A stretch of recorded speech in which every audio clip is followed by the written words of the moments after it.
Right now, as you're watching this, 3 planets are stacking up in the sign of Cancer. The Sun, Jupiter, and as of today, Mercury. And in less than 48 hours, the entire internet is going to be talking about something called the Lion's Gate portal. But here's what almost nobody explaining the Lion's Gate is telling you. In Vedic astrology, the sky doesn't actually agree with the Western story. And that disagreement is exactly where this video gets interesting. If you're a Cancer, a Leo, or an Aquarius, what I'm about to walk you through may explain a lot about how your body and your mind have felt over the last 48 hours.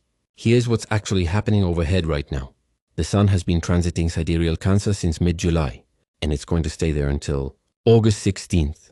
So contrary to what you might be hearing everywhere else this week, in Vedic terms, we are not in Leo season yet. We're still in Cancer season, the sign of the moon, of emotional memory, of home, of the body as a felt, lived thing rather than an idea. But today, August 6th, Mercury just moved into Cancer too, joining the Sun and joining Jupiter, who's already been sitting there since June. That's 3 planets, stacked in one emotionally ruled water sign all at once.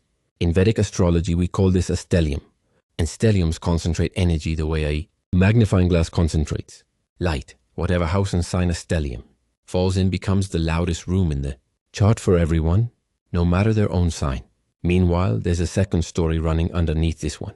Rahu, the North Node, the planet of amplification, of hunger, of forward momentum, is sitting in Aquarius. And Ketu, the South Node, the planet of release, of surrender, of what you already mastered in a past life and no longer need to prove, is sitting directly opposite, in Leo, the Lion's own sign. And 2 more quiet influences worth knowing. Saturn is retrograde in Pisces all month, which tends to turn timelines inward and slow cook anything you thought was already resolved.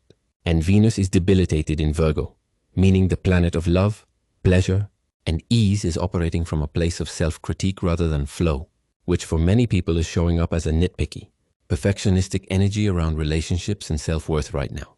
So now let's talk about the Lion's Gate.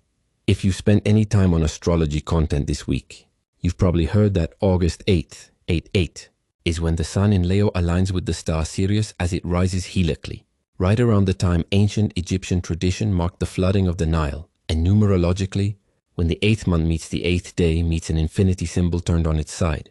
That's the Lion's Gate as most of the internet tells it. And it's a real, meaningful, well-documented tradition. It's just not a Vedic one. It's rooted in Western tropical astrology and modern esoteric numerology, not in the Jyotish lineage this channel works from. Here's the honest Vedic answer. On August 8th, the sidereal Sun is still in Cancer. It doesn't cross into Leo until August 16th or 17th.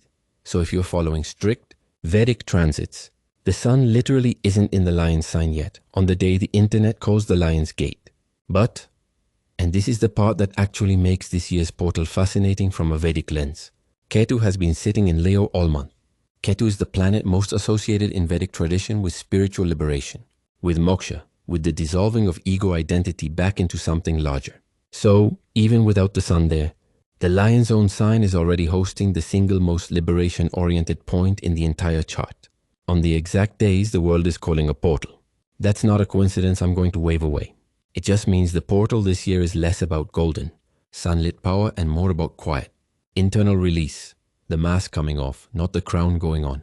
Let's go sign by sign, starting with the one carrying the heaviest load this week, Cancer. If you're a Cancer moon or Cancer rising in the Vedic system, the Sun, Mercury, and Jupiter are all transiting your first house right now, your own sign, your own body, your own sense of self. This is about as concentrated as planetary weather gets. Mentally, expect your attention to turn sharply inward. You may find yourself replaying who you've been, questioning who you're becoming, thinking in loops about identity rather than tasks. Mercury joining today can make this feel busier, wordier, almost like your inner monologue turned the volume up. Emotionally, this is a full moon adjacent kind of intensity, even though the moon itself may be elsewhere, old. Feelings are surfacing simply because your own sign is this lit up. Expect a push-pull between wanting to be deeply seen and wanting to retreat into the shell. Both are valid. Neither is wrong, somatically. And this is the part most astrology content skips. Cancer rules the chest and the stomach. With this much fire and expansion moving through a water sign, don't be surprised by a tight chest, a sensitive gut, or a nervous system that feels simultaneously wired and exhausted. Jupiter wants to expand you. Your own emotional wiring wants to protect you. That tension can genuinely sit in the body as bloating, shallow breathing, or a lump in the throat feeling that has nothing to do with anything happening externally. If that's you right now, it's not random. It's the sky sitting in your chest. Next, Leo. And this one's personal to the Lion's Gate conversation, because Ketu, the planet of spiritual release, is sitting in your own sign. Your first house all month, right through the exact days the world is calling a portal. Mentally, Ketu in your own sign tends to feel like static, a quiet inability to fully locate yourself the way you used to. Old certainties about who you are may simply stop feeling solid. This isn't confusion for the sake of confusion. It's the specific mental fog that shows up right before an identity update. Emotionally, expect something bittersweet. Ketu doesn't take things from you violently. It just quietly stops caring about things you used to organize your whole identity around. You might notice you don't want the attention you used to crave, or that a goal that used to feel urgent suddenly feels optional. That can bring grief and relief in the same breath. Somatically, Ketu transits are often felt at the crown of the head and along the spine. Some people describe a tingling, others a strange static-like fatigue that sleep doesn't fully fix, because it's not physical exhaustion. It's a nervous system processing something closer to spiritual. On top of that, the Cancer stellium is moving through your 12th house, the house of retreat, dreams, and the subconscious. So expect more vivid dreams and a real physical pull towards solitude.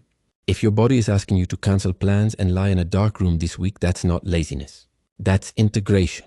And finally, Aquarius, the sign standing in direct opposition to Leo, which means you're catching the same story from the other side of the sky. Rahu, the amplifier, is sitting in your own first house all month, which tends to feel like a hunger for visibility, for reinvention, for being seen in a bigger way than before. At the very same time, Ketu sits opposite in your 7th house of partnership, quietly loosening your grip on relationships and other people's opinions of you. Mentally, that combination can feel like a tug of war. A loud, ambitious voice pulling you towards self-focus, and a quieter voice releasing your need for approval. Expect restless, future-oriented thinking, and possibly some obsessive circling around image, reputation, or how you're perceived. Emotionally, there can be a strange loneliness in the middle of ambition, wanting to be more visible while simultaneously caring less what any one specific person thinks. That's not a contradiction. That's exactly what Rahu in the first house opposite Ketu in the 7th looks like. Somatically, this is where it gets specific. The Cancer stellium is moving through your 6th house right now, the house of health, daily routine, and the nervous system itself. Aquarius already rules the nervous system and circulation in the body, so this transit is landing directly on that system. Watch for disrupted sleep, a wired but tired feeling, or your gut reacting to stress before your mind even catches up. Your body may be asking for a genuine routine reset, not a dramatic overhaul, just structure. Before August 16th brings the sun into Leo and turns your 5th house of joy and creativity on. So, across all 3 signs, and honestly for anyone watching regardless of your sign, here's the through line. This window is asking the nervous system to process something, whether that's Cancer's chest level intensity, Leo's spinal static, or Aquarius's nervous system overload. So before August 8th arrives, here's a simple practice. Sit for 5 minutes, hand on your chest or the back of your neck, and just breathe slower than feels necessary. A longer exhale than inhale. You're not trying to fix a feeling. You're just giving your body permission to catch up to what the sky's already been doing to it since Mercury shifted this morning. If you want a longer guided version of this, I've got a full nervous system practice linked below.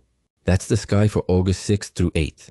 A Cancer stellium doing the loud work, and Ketu and Leo doing the quiet work, whether or not the sun's actually arrived yet.